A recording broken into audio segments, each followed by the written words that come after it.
በኢራንና በአሜሪካ መካከል እስራኤል ታክላበት ለ40 ቀናት ያክል ሲካሄድ የነበረውና በመጨረሻም ለ15 ቀናት በሚቆይ የተኩስ አቁም ስምምነት የተገባደደ ወይም የተወሰነ ፋታ ያገኘ የሚመስለው ጦርነት ከማንም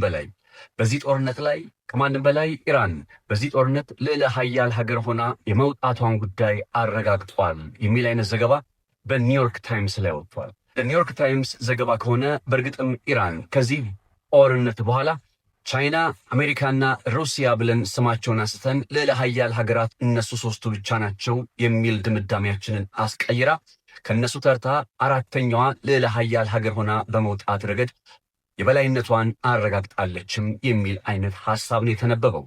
ጉዳዩን በዝርዝር እንመለከተዋለን። ከዚህ ጋር ተያይዞ ደግሞ በተለይ በዛሬው ዕለት በኢስላማባድ ማለትም በፓኪስታን ርዕሰ መዲና የአሜሪካና የኢራን ተወካዮች ፊት ለፊት ተገናኝተው የድርድር መርሃ ግብራቸውን እያከናወኑ መሆኑን የነጩ ቤተ መንግስት አረጋግጠዋል። ከ1979 እንደ አውሮፓውያን አቆጣጠር ወዲህ በታሪካቸው ለመጀመሪያ ጊዜ ሊባል በሚችል መልኩ ማለት ነው የአሜሪካና የኢራን ተወካዮች በፓኪስታን ኢስላማባድ ምናልባትም ላለፉት 40 ቀናት ስንመለከት የነበረውን ጦርነት በዘለቄታዊነት ለመፍታት በሚችሉባቸው ነጥቦች ላይ ለመነጋገር የመጀመሪያው ምዕራፍ የውይይት መርሃ ግብር እያከናወኑ መሆኑንም ነው መረዳት የሚቻለው። ነገር ግን በዚህ መካከል የዚህ የድርድር ሂደት እንዲሳካም ሆነ እንዳይሳካ በማድረግ ረገድ ከማንም በላይ እስራኤል የምትባለው ሀገር ቁልፍና ዋነኛ ነች። ለምን ከተባለ ደግሞ በሊባኖስ ውስጥ እያከናወነች ያለው ወታደራዊ ዘመቻ ተጠናክሮ መቀጠሉና ሂዝቦላህም በቻለው መንገድ ሁሉ በእስራኤል ላይ ጥቃት እየሰነዘረ መሆኑ፣ በሌላ ቋንቋ ሊባኖስ አሁንም በጦርነት ውስጥ ትገኛለች። ነገር ግን በተኩስ አቁም ስምምነት ሀሳቡ ላይ ፓኪስታንና ኢራን ሊባኖስም የተኩስ አቁም ስምምነቱ አካል ሆና ሳለ ለምን እስራኤል ጦርነት ትቀጥላለች የሚል አቋምን በመያዛቸው ሲሆን፣ በአንጻሩ አሜሪካና እስራኤል ደግሞ የለም የሊባኖስ ጉዳይ ከዚህ ተለይቶ የሚታይ ነው የሚል አይነት መረዳት አላቸው። ታዲያ ይኸው እስራኤል በአሜሪካና በኢራን መካከል ቀጥሏል በሚባለው የድርድር ሂደት ላይ ዋነኛዋ መሰናክል እንዳትሆንም በርካቶች ስጋታቸውን በማንሳት ላይ ይገኛሉ።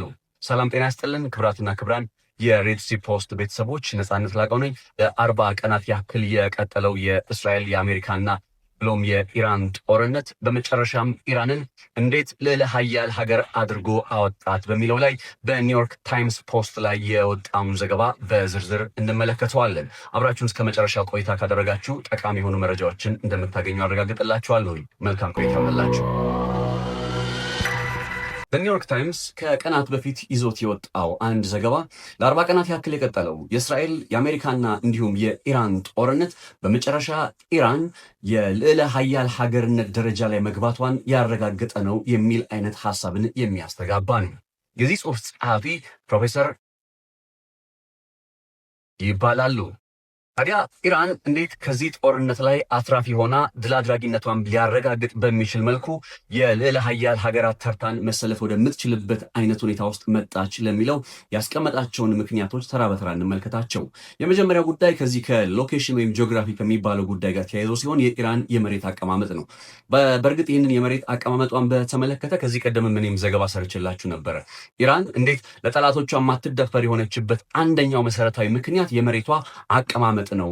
በሁሉም አቅጣጫ በተራሮች፣ በበረሃ፣ በባህር የተከበበች መሆኗ ይህ ስትራቴጂካዊ ጥቅምን አረጋግጦላት የመሬት አቀማመጧን በእጅጉ እየተጠቀመች ያለች ሀገር መሆኗን በዝርዝር ተመልክተን ነበር።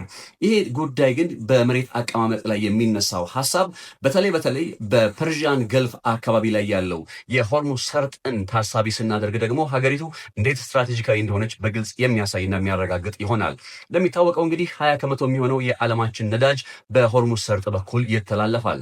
ታዲያ ከ40 ቀናት በፊት ሊባል በሚችል መልኩ እስራኤልና አሜሪካ በጋራ በመሆን ኢራን ላይ ጦርነት ሲጀምሩ የኢራን የመጀመሪያ ካውንተር ምላሽ የተባለው ወይም የማጥቃት እንቅስቃሴ የተባለው በሆርሙዝ ሰርጥ በኩል የሚተላለፉ መርከቦችን እንዳይተላለፉ በመከልከል ሰርጡን መዝጋት መቻሏ ነው።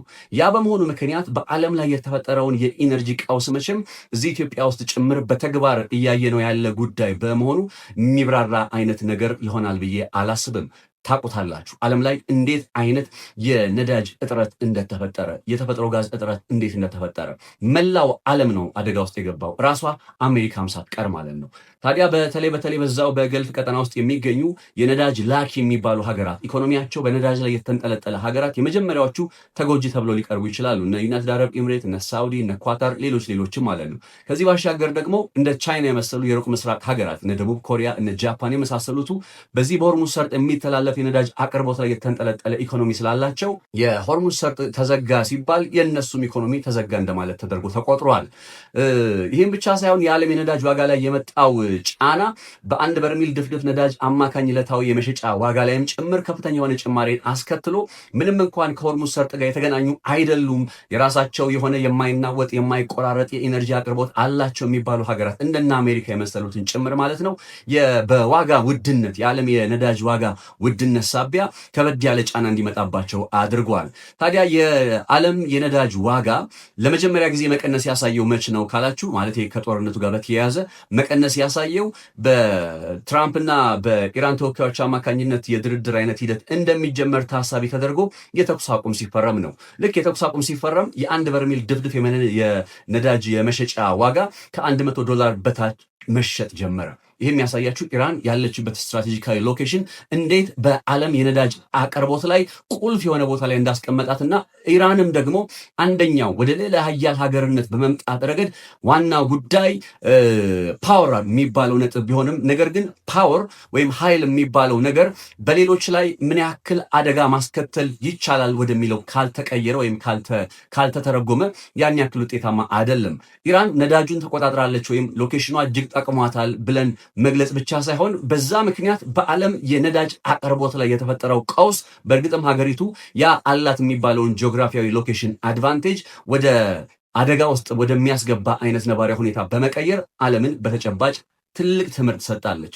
ይሄኛው ጉዳይ ነው የመጀመሪያው ኢራንን ወደ ዓለም ልዕለ ሀያል ሀገራት ተርታ እንድትሰለፍ የመሰረት ድንጋይ ሆኖ በመገለጽ ላይ የሚገኘው። ወደ ሌላኛው ነጥብ እንሻገር። ይህ ጦርነት አሜሪካ በዓለም ላይ ግዙፍ የሆነ ወታደራዊ አቅም ያላት ሀገር ብትሆንም እንደምታውቁት ወደ $1 ትሪሊየን የሚጠጋ ወታደራዊ በጀትን ዲፌንስ ዲፓርትመንቷ ላይ ኢንቨስት የምታደርግ ሀገር ነች። ይቺ ሀገር በገልፉ ቀጠና ላይ በዩናይትድ አረብ ኤምሬት፣ በሳውዲ፣ በኳታር በሌሎችም ባልጠቀስኳቸው አካባቢዎች ላይም በጥቅሉ በገልፉ ቀጠና ላይ የአየር ኃይል ቤዞች አሏት። ከ50 ሺህ በላይ የሚጠጉ ወታደሮችም በዛ ይገኛሉ። ታዲያ በዚህ ጦርነት ላይ ይህን አይነት ጥንካሬ ምንድን ነው የሆነው ሲባል ተጋላጭ መሆኑን የተረጋገጠው በእርግጥም እነዛ ጠንካራ የሆኑት በዓለም ላይ $1 ትሪሊየን የሚመደብለት ወታደራዊ አቅም በኢራን ወታደራዊ በኢራን አማካኝነት ተጋላጭ መሆኑን ነው ማረጋገጥ የተቻለው። ይህ ጉዳይ ነው ሌላኛው ኢራንን በዓለም የኃይል አሰላለፍ ላይ ተጽዕኖ ፈጣሪ ሱፐር ፓወርስ፣ ግሬት ፓወርስ እየተባሉ ከሚጠሩ ሀገራት መካከል የነ አሜሪካን፣ የነ ቻይናን፣ የነ ሩሲያን ፈለግ በመከተል በአራተኛነት ስሟ ወደሚነሳበት ደረጃ መታለች በማስባል ላይ የሚገኘው። እንደምታውቁት እኮ የአሜሪካ የኤርክራፍት ካሪየር የሚባሉት የጥቃት አድራሽ የጦር ጀቶችን የሚሸከሙ የባህር ኃይል መርከቦች ከኢራን አክሰስ ከምታደርገው ከምትደርስበት አካባቢ ላይ በብዙ ሺህ ኪሎ ሜትሮች ርቀት ላይ እንዲቀመጡ እስከ ማስገደድ ደርሳለች። ታዲያ በዓለም ላይ በዚህ ደረጃ አሜሪካን የተፈታተነ ማን አለ? አለሁ የምትለውን ዓለምን የምትመራውን ሀገር አሜሪካ ወታደራዊ አቅም እንደ ኢራን የፈተነ የለም ቢባል ማጋነን አይደለም፣ ሆነስትሊ ስፒኪንግ። ለዛም ነው ዘ ኒውዮርክ ታይምስ የጦርነት የኢራንን ልዕለ ኃያልነት አረጋግጠዋል በሚል ርዕሰ ጉዳይ ሰጥቶ ዜና የሰራው። እኔም ይህንን ትንታኔ እያቀረብኩላችሁ የሚገኘው። ወደ ሌላኛው የኢራንን ልዕለ ኃያልነት ወዳረጋገጠው ነጥብ እንሸጋገር። ይህ ጉዳይ ከኢራን የኒውክሌር መርሃ ግብር ጋር የሚገናኝ ነው። መረጃዎች እንደሚያሳዩት ከሆነ በተለይ ኒውዮርክ ታይምስ ላይ የወጣው ዘገባ ትንታኔ ዘገባው እንደሚያሳየው ከሆነ ማለት ነው በአሁኑ ጊዜ ከ75 እስከ $100 ቢሊዮን የሚጠጋ ከነዳጅ ገቢ የሚገኝ የኢራን ሀብት ወይም ገንዘብ በመጪዎቹ ጥቂት ወራት ውስጥ ወደ ቻይና ይተላለፋል። ወደ ቻይና ከተላለፈ በኋላ ዋነኛ ስራው ምንድን ነው ካላችሁ እንደምታውቁት አሁን ላይ ኢራን ወደ 60% የበለጸገ እስከ 500 ኪሎ ግራም ድረስ የሚጠጋ እስከ 12 የሚሆኑ ከ6 እስከ 12 የሚሆኑ የኒክሊየር ቦምቦችን መስራት የምትችልበት የበለጸገ ዩራኒየም አላት። ታዲያ ለቻይና ከ75 እስከ 100 ቢሊዮን ዶላር ገንዘቧን ትራንስፈር በማድረግ እዛው በቻይና ውስጥ ምናልባት የኢራን የኒክሊየር ጦር መሳሪያ ሊመረትና ከተመረተም በኋላ ወደ ኢራን ተመልሶ ሊመጣ የሚችልበት እድል አለ በመጪዎቹ ጥቂት ሳምንታት፣ ወራት አሊያም እንደው ሄደ ቢባል ዓመታት አካባቢ ማለት ነው። በመጪዎቹ ጥቂት ወራትና ዓመታት ውስጥም ታዲያ ይህ ነባራዊ ሁኔታ ኢራንን ከፍተኛ የሆነ የተፈጥሮ ነዳጅ ሀብት ያላት ቁልፍ የሆነ የመሬት አቀማመጧን የተጠቀመችና አለፍ ሲል ደግሞ የኒክሊየር ፓወር የሆነች የኒክሊየር ጦር መሳሪያ ያላት ኢራንን ልንመለከት ወደምንችልበት አይነት ሁኔታ ያሸጋግራታል ይላል ኒውዮርክ ታይምስ ላይ ያለው ሀሳብ። ይህ ጉዳይ በእርግጥም ውሃ የሚያነሳ ሀሳብ ነው፣ እንደ ቀልድ የሚነሳ ጉዳይ አይደለም። እንደምታውቁት ይህ ጦርነት ከመጀመሩ በፊት ኢራን ምንም አይነት ዩራኒየም አላበለጽግም ብላ እንደነበር አይዘነጋም። አሁን ግን በኢስላማባድ ውስጥ የአሜሪካና የኢራን ተደራዳሪዎች ሊስማሙበት የማይችል አንድ ነጥብ ጥቀስ ቢባል የሚቀርበው ይኸው የኒክሊየር መርሃ ግብር ሲሆን መሰረታዊ ምክንያቱ ደግሞ ኢራን ኒክሊየር እያበለጸኩኝ ዩራኒየም እያበለጸኩኝ እቀጥላለሁ የሚል አይነት አቋምን መያዟ ነው። ለዛም ነው ታዲያ አሁን ኒውዮርክ ታይምስ ላይ ያለው ሀሳብ እንደሚያስረዳው ከሆነ ከጦርነቱ በፊት 3.7 ከመቶ ገደማ ለዛም ነው እንደምታስታውሱት በ2015 የአሜሪካ ከነ ኢራን ጋር የፈረመችው የጄሲፒኦኤ የሚባለው የኒክሊየር ስምምነት የሚባለው ጉዳይ ላይ ኢራን እስከ 3.75 ከመቶ ዩራኒየም እንድታበለጽግ ፈቅደውላት ነበር። አሁን ላይ ከዚህ ጦርነት በኋላ ያለችበት ነባሪያ ሁኔታ ግን ኢራን ከዚህም በላይ የበለጸገ ዩራኒየምን እንዲፈቀድላት የምትጠይቅበት ነው። ምክንያቱ ደግሞ በጦርነቱ በአሜሪካ ወታደራዊ አቅም ላይ አደጋ መደገን እንደምትችል፣ ጉዳት ማድረስ እንደምትችል በግልጽ አሳይታለች። በዓለም የነዳጅ አቅርቦት ላይ አደጋ መደገን ብቻ ሳይሆን መቆጣጠር እንደምትችል የዓለምን 20 ከመቶ የነዳጅ አቅርቦት መቆጣጠር እንደምትችል ፕሩቭ አድርጋለች። ታዲያ አሁን የሚቀረው ምንድን ነው? የኒክሊየሩ ጉዳይ ነው። ስለምን ወደ 3.75 ከመቶ ኒክሊየር ላበልጽግ ወደሚለው አቋም ትመለሳለች፣ ከዛም በላይ ልጠይቅ ትችላለች የሚለው ሀሳብ እየተነሳም ከመሆኑ ጋር ተያይዞ ነው እንግዲህ ሌላው የኢራንን ልዕለ ኃያልነት የሚያረጋግጠው ጉዳይ አሁን ላይ ሀገሪቱ በድርድር ጠረጴዛ እንኳን ዩራኒየምን ላበልጽግ ሳይሆን እያለች የምትገኘው በ2015 አበለጽገዋለሁ ብሎ እንድታበለጽግ ተፈቅዶላት ከነበረው የ3.5 ከመቶ የዩራኒየም ማበልጸግ ሂደት ውስጥ ከፍ ወዳለ ደረጃ እንድትሸጋገር ጥያቄ ወደ ማቅረብ መታለች። ይሄም ጉዳይ ነው ሌላው የሀገሪቱ ልዕለ ኃያልነት ማረጋገጫ በመባል ላይ ይገኛል። ኒውዮርክ ታይምስ ላይ ትንታኔውን ያቀረበው ፕሮፌሰር ይህን ቃል ይናገራል። ሀሳቡን ቃል በቃል ልንገራችሁ። Power isn't just about control, it is about what you can put at risk. A global economy risk equals power. ቀለል ባለ አማርኛ ስናመጣው ፓወር የሚባለው ጉዳይ ምን ያክል ኃይልን ተቆጣጥረዋል የሚለው ነጥብ ብቻ ለሚያተኩር አይደለም። ከዛ ማለት ብሎ ምን ያክል አደጋን መደገን ይቻላል የሚለው ነጥብ ትኩረት ያደርጋል። በዓለም ላይ የነዳጅ አቅርቦትን አደጋ ውስጥ ማስገባት መቻል እኩል የሚሆነው ከኃይል ጋር ነው ብሎ እንደ መግለጽ ሊሆን ይችላል። ስለዚህ ኢራን በዚህ ሰዓት ላይ ግሎባል ፓወር ተብላ ልትጠራ የምትችል ሀገር ነች። ለዛም ነው ኢራን አሁን ላይ አስፈሪ ከሚባሉት ሀገራት ተርታ ተሰልፋለች። አቻዎቹ አሁን እነ ቻይና፣ እነ ሩሲያ፣ እነ አሜሪካ ናቸው። ከነሱ ዘርዝረን የእነሱን ስም አንስተን ቀጣይ ሌላ ሀገር ጥሩ ቢባል የሚጠራው ኢራን ሆናለች። አራት ልዕለ ኃያል ሀገራትን ዓለም እንዲያይ ያስገደደ አይነት ጦርነት ነው የሚለው የኒውዮርክ ታይምስ ዘገባ እንግዲህ በእነዚህ ምክንያቶች ነው ኢራን ወደ ልዕለ ኃያል ሀገርነት ደረጃ መታለች የሚለውን ነገር ዘኒውዮርክ ታይምስ ላይ የቀረበውን ሀሳብ መነሻ እናደርግና አሁን በኢስላማባድ በፓኪስታን ማለት ነው በሚከናወነው የድርድር ሂደት ላይ እና አሜሪካ በእርግጥ ኢራንን በቃ በሚፈልጉት ደረጃ ተጭነው ፍላጎታቸውን ማስፈጸም ይችላሉ ወይ ሲባል በፍጹም አይችሉም። ለምን?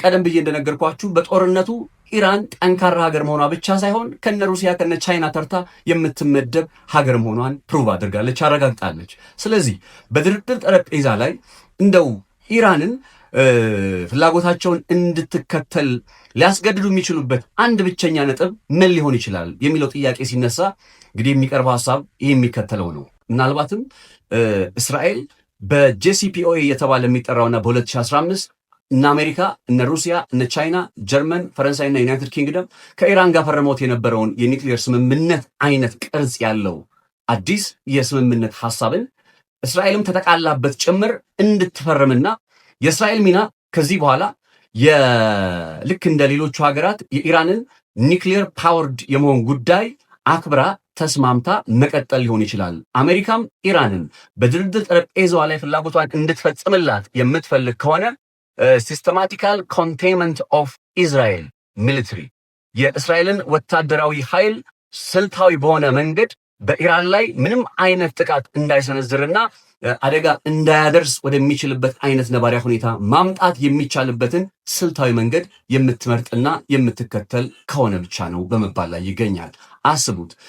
እስራኤል የምትባለው ሀገር ከ200 በላይ የሚሆኑ የኒክሌር አረሮች እንዳሏት ቢታወቅም ቢታመንም ምንም እንኳ ሀገሪቱ ኒክሌር አለኝም የለኝምም ስትል ባትደመጥም ያው ግን በዓለም አቀፍ ደረጃ ያለው መግባባት ምን እንደሆነ ከዚህ ቀደም ስለ ኒክሌር መርሃ ግብር ሰርችላችሁ በነበረ ዝርዝር ትንታኔ ላይ አይታችሁታል ብዬ አስባለሁ። ካልሆነም መለስ ብላችሁ ስንዩት። ብቻ እስራኤል ኒክሌርን በሚስጥር የያዘች ሀገር ነች። አሁን ግን በኢራን አማካኝነት ወዳም ሳይሆን ተገዳ ዲሞና ውስጥ ያሉትን የኒክሌር መርሃ ግብሮቿን በዓለም አቀፉ የአቶሚክ ኢነርጂ ኤጀንሲ IAEA አማካኝነት ቁጥጥር እንዲደረግበት፣ ምልከታ እንዲደረግበት፣ ፍተሻ እንዲደረግበት በሌሎች ሀገራት ላይ እንደ ኢራን በመሰሉ ሀገራት ላይ ማለት ነው አደጋ እንደማይደገን ጥቃት እንደማይሰነዘር ማረጋገጫ ዋስትና በሚሰጥበት አይነት ሁኔታ ውስጥ እንድትጠቃለል የሚያደርግ አይነት ሀሳብ ከነ አሜሪካ የሚቀርብ ከሆነ ኢራን ምናልባት ከነሱ ጋር ተቀራርባ በመስራት ረገድ ያስቀመጠቻቸውን ቅድመ ሁኔታዎችም ጭምር ዝቅ ልታደርግ ትችላለች ይባላል። ይህ ካልሆነ ግን ከዚህ ጦርነት በፊት የነበረችዋ ኢራን አሁን ጠንካራ ሆና ለዓለም ልዕለ ኃያል ከሚባሉ ሀገራት ተርታ በምትሰልፍበት ደረጃ ላይ ሆና ከነ አሜሪካ ጋር በኢስላማባድ በድርድር ተቀምጣለች። ታዲያ ይህች ሀገር እንዴት ነው አሁን እንዲህ በቀላሉ ከፍላጎቶቿ ሸብረክ ብላ ለእነ አሜሪካ ልታጎበድድ የምትችለው? ይህ በፍጹም ሊሆን የማይችል ነገር ነው። አንለስ እስራኤልን ታሳቢ ያደረገ አይነት እንቅስቃሴና አካሄድ በአሜሪካ የማይተገበር ከሆነም በመባል ላይ ይገኛል። ምን ታስባላችሁ?